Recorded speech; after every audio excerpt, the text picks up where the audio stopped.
안녕하세요. 6월 넷째 주 큐티 가이드 시작하겠습니다. 월요일 말씀은 만군의 여호와 하나님의 진노라는 제목인데요. 15절 보니까 하나님께서 예레미야에게 말씀하시죠. 진노의 술잔을 받아가지고 내가 너를 보내는 바 모든 나라로 하여금 마시게 하라. 이 장면은 단순히 순간적인 어떤 그런 경고의 말씀은 아닙니다. 하나님께서 오래 참으셨던 그 심판의 시간이 이제 도래했음을 보여주고 있어요. 맞습니다. 심판의 잔은 결국에는 돌아오게 되어 있어요. 그리고 이 잔 앞에서 누구도 변명할 수가 없습니다. 17절에서 26절을 보면 하나님의 심판이 유다로부터 시작해서 온 나라로 넓혀지고 있음을 볼 수가 있거든요. 하나님은 특정 나라를 향해서만 진노하시는 것이 아니라 모든 죄악에 대해서 공정하게 심판하세요. 마지막 28절은 이 모든 사람들이, 모든 죄를 지은 사람들이 하나님의 명령대로 이 심판의 잔을 마셔야 되며, 심지어는 마시기를 거절하더라도 반드시 마셔야 한다라고 지적하고 있거든요. 이게 무슨 뜻일까요? 하나님의 인내는 끝이 분명히 있고 그 끝에는 심판이 있다는 그런 뜻입니다. 우리는 때때로 하나님을 사랑하시니까, 하나님은 자비가 풍성하시니까 우리가 무슨 행동을 해도 괜찮아라고 좀 안주할 때가 있는데, 오늘 말씀 보면 하나님은 죄에 대해서 엄중하게 행하시고 결국에는 그리고 구체적으로 행동하세요. 하나님의 이 진노의 잔을 모든 사람들이 마시게 될 것이다 라는 이 말씀 앞에 우리는 우리 자신을 좀 돌아봐야 될 것 같습니다. 물론 우리가 죄를 짓는다고 해서 우리의 구원이 취소된다거나 지옥에 간다거나 그런 뜻은 아닙니다. 하나님께서 우리의 죄를 하나하나 일일이 벌하신다, 그런 뜻도 아니에요. 그러나 분명한 것은 하나님께서는 죄를 미워하시고 우리가 그 죄에서 떠나 살기를 원하신다는 겁니다.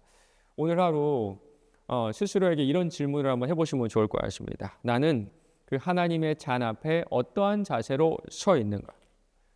혹시 하나님께서 나의 삶을 여러 가지 방식으로, 여러 가지 모양으로 경고하셨음에도 불구하고 여전히 내 뜻대로 살고 있다면 오늘은 오래 묵은 죄들을 좀 정리하시는 그런 하루가 되었으면 좋겠습니다. 화요일 본문은요, 예레미야 25장 29절에서 38절입니다. 하나님의 심판이 실제로 온 열방으로 퍼지는 그런 장면인데요. 예루살렘이 가장 먼저 심판을 받죠. 그 이유는 하나님의 이름으로 일컬음을 받는 성읍이기 때문이에요. 하나님의 백성이라고 해서 죄가 덮여지는 것이 아니라, 죄를 덮어주신 것이 아니라 오히려 먼저 그 죄를 다루시거든요. 왜냐하면 하나님은 진정으로 의로우신 분이기 때문입니다. 그리고 그 공의가 온 세상으로 확장되죠. 세상의 모든 주민을 칠 것임이라. 이 30절 보면 하나님께서 높은 데서 포효하신다라고 표현하고 있는데, 여러분 혹시 사자의 울음을 들어보셨나요? 이 가까이서 사자의 울음을 들어봤는데 소름이 쫙 끼치더라고요. 하나님의 진노가 그와 같다고 합니다. 그 뒤에 나오는 말씀은 훨씬 더 무서운 말씀이에요. 세상 모든 주민에 대하여 포도 밟는 자와 같이 흥겹게 노래하시리라. 농부들은 포도를 수확한 다음에 포도즙을 짜기 위해서 발로 밟았습니다. 그날은 어떤 날일까요? 포도원 주인이 고대하고 고대한 날, 입에서 흥겨운 노래가 나오던 그날, 하나님이 이 죄악을 심판하시는 그날이 바로 이렇다는 겁니다. 그리고 그 진노가 땅 끝까지 미치죠. 모든 인류를 공정하게 심판하신다는 거거든요.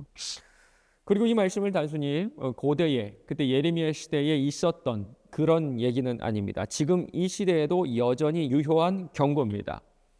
그때보다 지금 죄악은 훨씬 더 뻔뻔해지고 있고 하나님을 대적하는 움직임은 갈수록 노골적이죠. 하나님은 이런 모습에 대해서 침묵하지 않으실 겁니다. 특별히 34절에서 38절까지는 지도자들을 향한 심판이 강조되고 있어요. 그들은 백성들을 올바른 길로 이끌어야 되는 그런 사명이 있었지만 스스로 타락의 길로 갔죠. 그 결과로 백성 전체가 고통을 받게 됩니다. 이 말씀을 보면서 우리는 우리 자신을 한번 돌아봤으면 좋겠어요. 예수님을 믿는 자로서, 진리를 아는 자로서 이 경고를, 하나님의 진리를 세상 가운데 알리고 있는가? 내가 그 하나님의 경고를 좀 마음으로 받아들이고 있는가? 오늘 하루 하나님 앞에서 우리의 상태를 좀 점검해 왔으면 좋겠습니다. 수요일 본문은 예레미야 26장 1절에서 9절이고요. 여호야김 왕 초기에 있었던 일을 이렇게 기록해 놨거든요. 하나님은 예레미야에게 성전뜰, 그러니까 예배드리러 오는 사람들 앞에서 말씀을 선포하라고 하시는데요. 그 말씀이 너무 좀 노골적이라는 생각이 들어요. 너희가 내 말을 듣지 않으면 예루살렘도 실로처럼 폐허가 될 것이다. 이런 말씀하시죠. 실로는 원래 하나님의 임재, 또 하나님이 계셨던 그런 장소였는데 지금은 죄 때문에 완전히 망하고 버림받은 장소가 되었거든요. 하나님은 지금 예루살렘도 죄를 버리지 않고 유지한다면 실로처럼 버리시겠다는 그런 말씀하고 계세요. 백성들 입장에서는 너무나 충격적으로 다가오는 말씀입니다. 8절 9절 보니까 이제 제사장들과 선지자들이 그리고 백성들이 예레미야를 죽이려고 하죠. 왜 그럴까요? 하나님 말씀을 들었기 때문입니다. 이 죄를 도려내고 찌르는 메시지가 참 불편했기 때문인데요. 우리도 종종 그럴 때가 있죠. 우리가 제일 좋아하는 말씀은 아마도 위로가 되는 말씀, 또 힘이 되는 말씀이 아닌가 싶어요.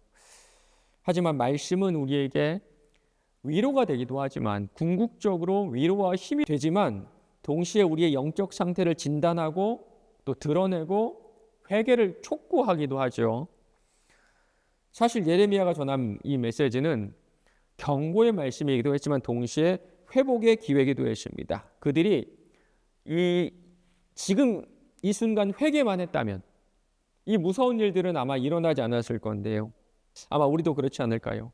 하나님도 지금 우리 각자에게 말씀하시고 좀 불편한 진실을 알려주세요. 그때 우리의 반응은 어떨까요? 오늘 하루 나에게 주셨던 말씀 중에 좀 불편한 말씀이 있었다면 조금 더 깊이 묵상해 보았으면 좋겠습니다. 분명히 그 불편함 속에 회복과 다시 한번 내가 주님 앞에 갈 수 있는 성숙의 기회가 있을 겁니다. 목요일은요, 본문이 26장 10절에서 16절이고요. 예레미야가 좀 위태로운 상황 가운데 있는 모습을 볼 수가 있는데 성전에서 하나님 말씀 전한 후에 백성들이 예레미야를 죽이려고 끌어내죠. 10절 보니까 이제 백성들뿐만 아니라 지도자들, 고위 관료들까지 문제에 개입하고 있습니다. 이쯤 되면 좀 사람들이 두렵지 않을까요? 지금은 내가 하나님의 말씀을 담대히 선포했지만 목숨이 끊어질 것 같은 그 상황 가운데 좀 주저할 수도 있는데 예레미야는 보면 한치 흔들림이 없거든요. 12절 보시면 하나님이 나를 보내셨다 이렇게 말하는데 참 당당해 보이기도 합니다. 그리고 할 말 다 합니다. 그러즉 너희는 너의 길과 행위를 고치고 너희 하나님 여호와의 목소리를 청종하라. 그리하면 여호와께서 너희에게 선언하신 재앙에 대하여 뜻을 돌이키시리라.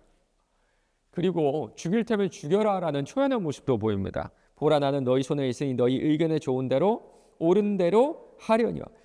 예레미야는 우리가 눈물의 선지자로 알려져 있죠. 그렇게 알고 있죠. 좀 마음도 연약하고 좀 착한 사람. 그런데 그 눈물 뒤에는 이 세상이 감당하지 못하는 담대함이 있었습니다. 도대체 이 담대함 어디 있었을까요? 아마도 예레미야는 이 사람들의 반응, 사람들의 어떤 목소리보다 하나님의 뜻이 더 중요하다는 것을 알았기 때문일 거예요. 그리고 하나님 말씀 전하는 것이 나의 사명임을 믿었습니다. 맞습니다. 사명이 사람을 담대하게 해요. 오늘날 우리도 복음의 진리를 좀 말해야 될 때가 있겠죠. 그럴 때 사람들 눈치 볼 때도 있고 좀 부끄러울 때도 있어요. 그러나 그 상황에서 진짜 중요한 것은 하나님이 지금 내가 이 말을 하기를 원하시느냐, 하나님 내가 지금 이 길을 가기를 원하시느냐 아니냐일 겁니다. 내 사정보다 중요한 것은 나에게 주신 사명이에요. 오늘 하루 주신 자리에서 좀 하나님의 말씀하신 것에 충실하셨으면 좋겠습니다. 내 체면보다, 다른 사람의 시선보다 하나님이 주신 사명이 내 마음을 지배하는 하루가 되었으면 좋겠습니다. 금요일 말씀은 예레미야 26장 17절에서 24절인데요. 바로 앞 본문에서 예레미야는 죽을 위기에 처해 있는데 지금은 상황이 좀 반전되거든요. 갑자기 몇몇 장로들이 일어나서 예레미야를 변호하기 시작합니다. 18, 19절에 보면요. 예전에 미가라는 선지자도 있었는데 그도 참 불편한 말씀을 전했었다. 그런데 왕을 비롯한 우리 조상들이 그를 어떻게 대했는지 좀 우리 기억 좀 해보자라는 얘기를 누군가 막 꺼내기 시작하는 겁니다. 갑자기 그 공간에 있던 공기의 흐름이 바뀌기 시작합니다. 예레미야를 죽여야 된다. 참 나쁜 말을 했다라는 그런 목소리가 싹 사라져버리고 그의 말은 하나님 말씀이다라는 그 분위기가 지금 형성되고 있는 겁니다. 정말 신기하죠. 그리고 마지막 24절 보면 사반의 아들 아히감이 예레미야를 보호했다는 말이 나오죠. 그는 이스라엘에서 상당히 높은 자리를 차지하고 있던 고위공직자인데 그가 갑자기 예레미야의 보호자가 되었던 거예요. 맞습니다. 하나님께서는 이 위기 가운데서도 예레미야를 지킬 사람을 예비해 두셨던 겁니다. 가끔 반전의 하나님을 기대하시는 분이 계세요. 여러분 그렇죠. 반전의 하나님. 그런데 오늘 말씀 보니까 하나님께서 언제 상황을 반전시키는지 좀 알 수 있는 힌트가 있거든요.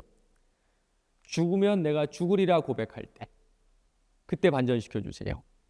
베드로의 경우는 어떤가요? 베드로 죽기 일보 직전에 죽기 하루 전날에 하나님께서 감옥에서 베드로를 강권적으로 끌어내시죠. 맞습니다. 내가 주를 위해 내 생명을 걸 때 하나님께서 반전을 일으켜 주세요.